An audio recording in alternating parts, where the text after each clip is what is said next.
Hello, hi, this is Danielle here again, and today I want to talk to you about disempowerment.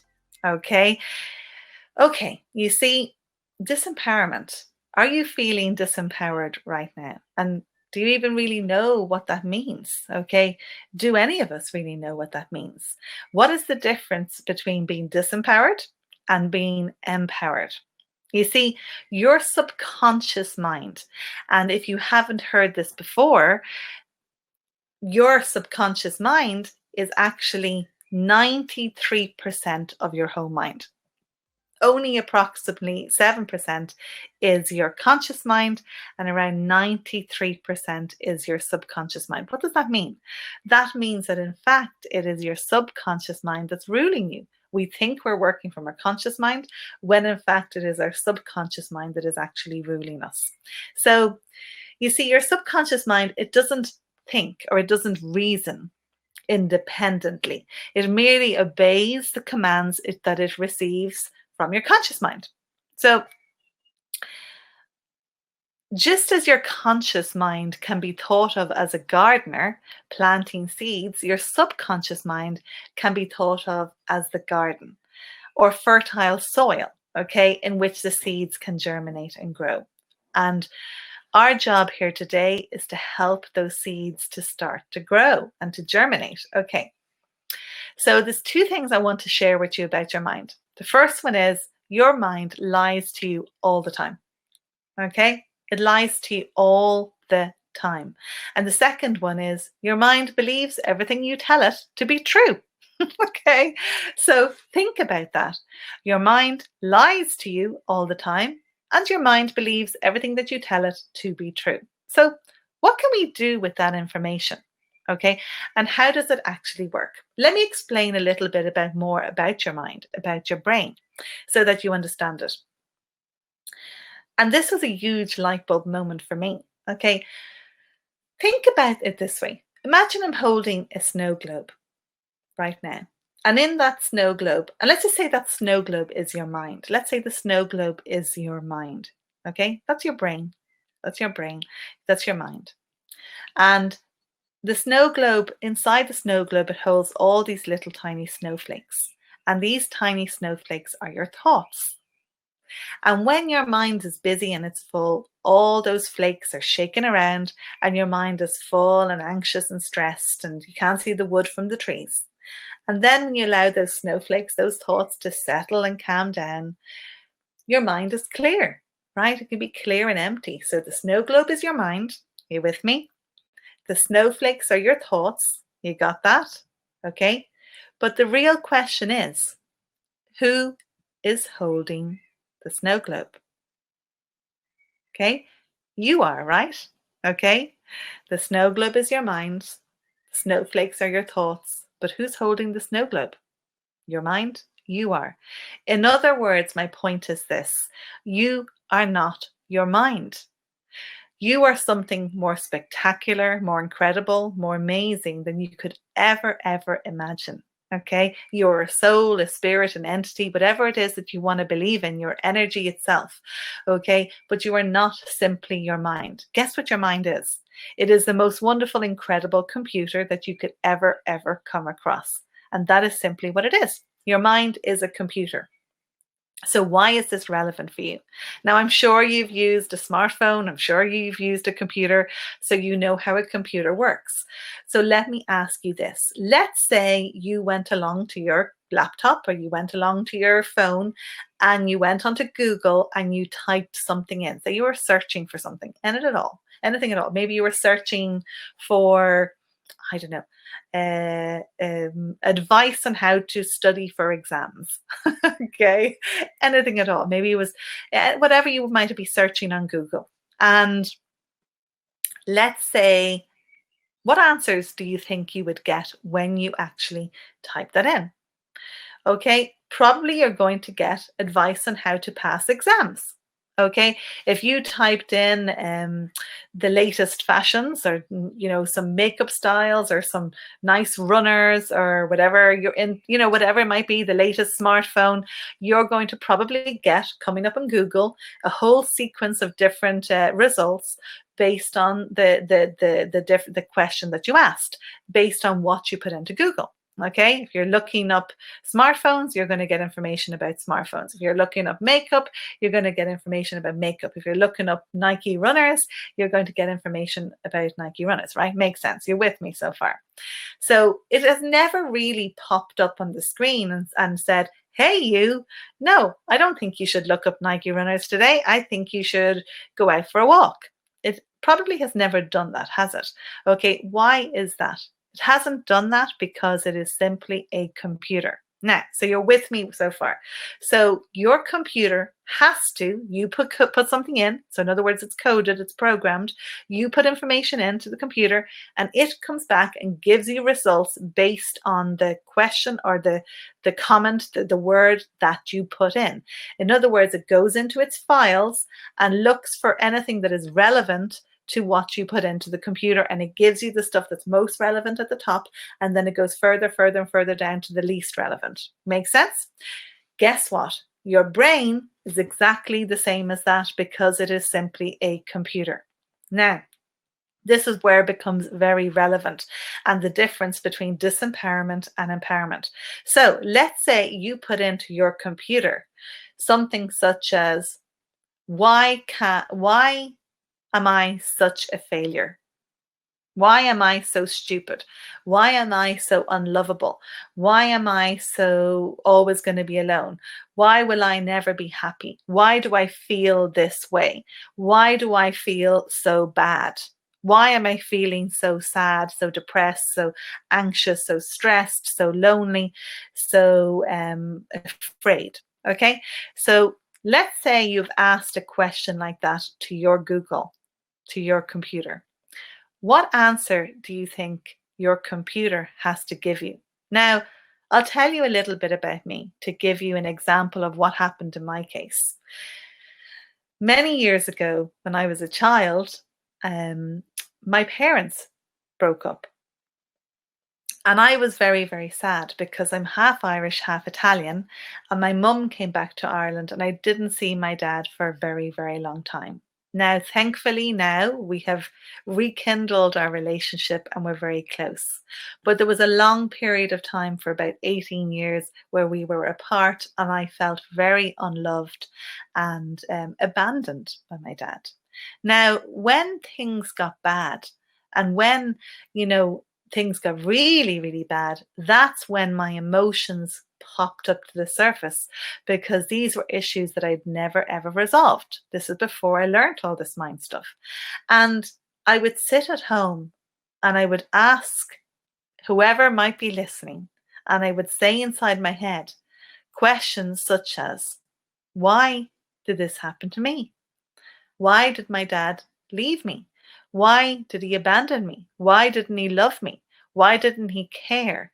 Now, what do you think your Google is going to do when that happens? Remember, your Google, your mind is a computer. It cannot differentiate between what is good or what is bad, what is beneficial or non-beneficial, what is empowering or what is disempowering. It doesn't do that, okay? That's you.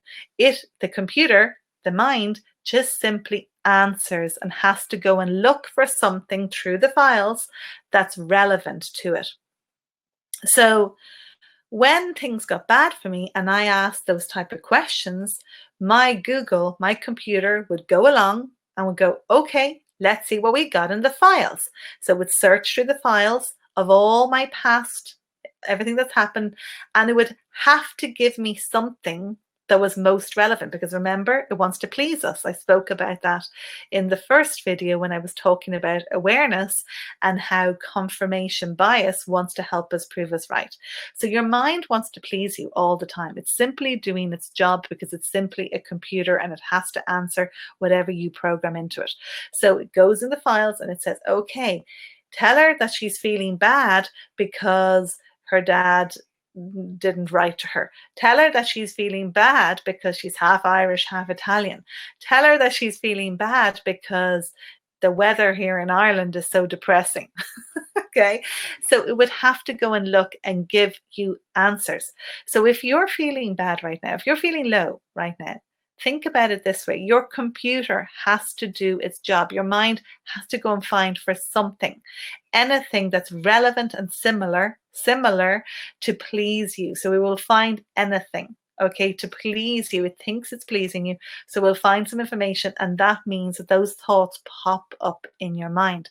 So suddenly your mind is full with all this negative thoughts and negative memories that are not beneficial for you and are disempowering. Now, the important point here is that guess what? This is the great news. You can do this the opposite way too. And that is what I did. So instead of asking questions such as, why do I feel so bad? Why do I feel so lonely? What did I do to deserve this? Guess what I could ask instead? I could ask empowering questions. I could ask a question to myself such as, what can I do right now to change my mood one tiny little bit? Okay. And guess what happens when I ask that to Google? If you typed into your Google, into your computer, into your laptop, into your smartphone right now, what can I do to feel better? Guess what your computer will come up with? Okay, type it in. Pause this video, go and type it in. And what you'll see is it'll come up with lots of advice of how to feel better. Okay, it won't come up with advice how to feel worse. It'll come up with advice of how to feel better, ideas and tools and tips for how you can change your mood. Okay, and one simple way that you can change your mood is to trick your mind, your computer. And I'm going to show you how to do that right now. What I want you to do is I want you to simply keep your head straight like this. So instead of putting your head right up, I want you to keep your head straight, okay, as if you're looking ahead. But what I want you to do is I want you to put your eyes up towards the spot where the top of the wall meets the ceiling, okay, where the top of the wall meets the ceiling. And now what I want you to do is I want you to, I know you're sitting there at home, I want you to put a big, huge smile on your face and show teeth, just like this. I know that seems totally ridiculous and you're thinking, who is this space cadet? Okay, but just do it. Just do it with me for a minute. And I know you're kind of thinking, I'm like a lunatic here in my own home. So I want you to do that. Look up at the ceiling without putting your head back. Look up at the ceiling and smile. Now, hold that position. I want you to hold that position now. I'm watching you. Hold that position and try and feel bad. Okay, you see, it's impossible. When you're like this with your eyes up, with a big smile on your face, okay, and you hold that position and try and feel bad, it's impossible because you can't do those two things at once. Because when you're going up, your mind, your eyes are searching for a certain type of information. For you to feel bad, your eyes got to go down. Okay, and also when you're smiling, guess what? You've tricked your mind. Now your subconscious mind thinks, oh, she's smiling or he's smiling. So in other words, they must be feeling better. So it will give you a little bit of endorphins into your brain so you start to feel better. Now, okay, you may not feel on top of the world, but it is setting a direction for your mind to follow.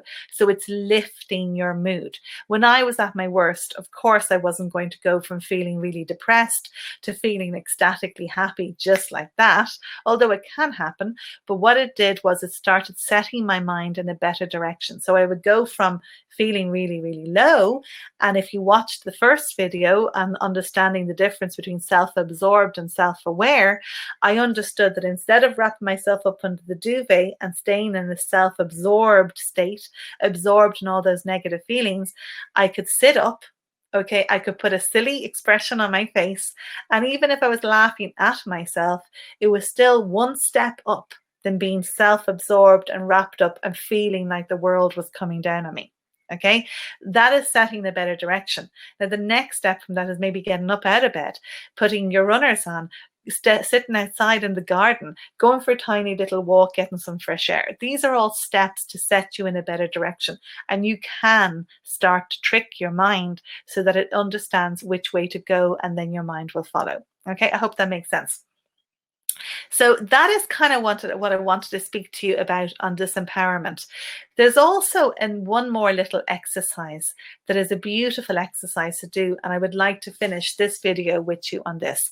So as long as you're sitting somewhere nice and safe and you're safe and comfortable in your surroundings, what I would suggest that you do now is just simply close your eyes. Just simply close your eyes. And what I want you to do is I want you to just imagine that in front of you there is somebody standing in front of you. Yeah, so just simply close your eyes and imagine, just simply imagine that a person in front of you is standing there. Now, this person is somebody from your past, from your present, or from your future that's yet to come that really loves you. Okay, this is somebody from your past, your present, or your future that really loves you. This person really, really loves you. This person may not have come into your life yet, and maybe they're just about to come into your life.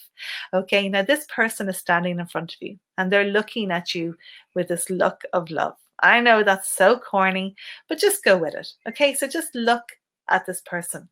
Now, I want you to just simply imagine that you're going to float up out of your body and float into the body of the person in front of you that's looking at you.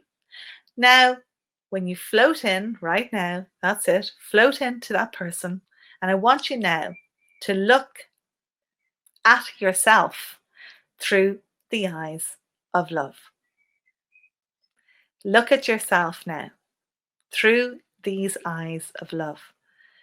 As you look through this person's eyes, notice how this person is feeling as they look at you.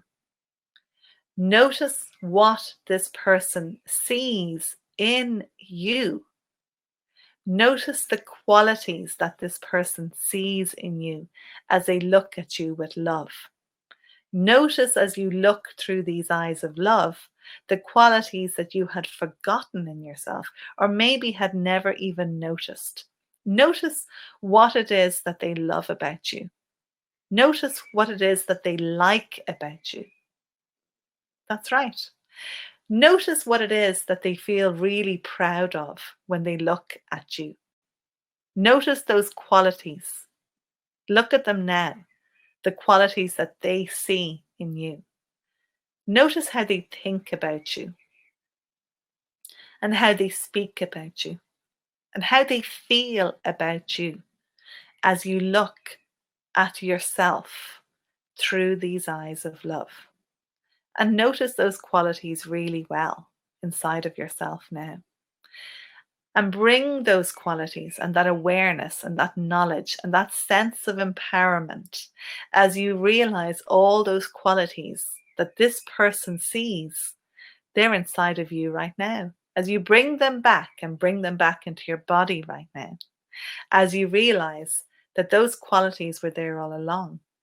Okay, and maybe you just forgotten or you hadn't even noticed, but now as you notice them, knowing they're within you, notice the different feeling as you sit there and you feel through the same feeling of love, these qualities that you know that you now have within you.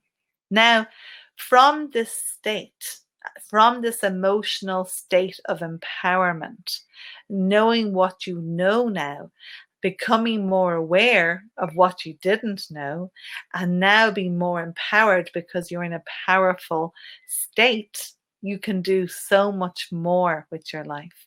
You know which way to set the direction of your brain. You know the difference between asking, why is my life this way, versus what can I do about it to make it better right now? Those are hugely powerful steps. And I want you to take those steps right now, today, to start bringing your life into a wonderful new direction. Remember the difference between being self-absorbed and self-aware. Awareness is key. Remember to take those little steps, one step at a time. Remember to remember all those qualities that are inside of you right now that you have and that you can see through these eyes of love. And that wonderful state brings you to a state of empowerment, which is where everything begins and everything is created. And that's going to lead us to the end of this video today. And I want you to keep practicing that over and over again so that you can bring that with you tonight, tomorrow morning, and the next day, and forevermore in your life, and keep that feeling multiplying in the right direction.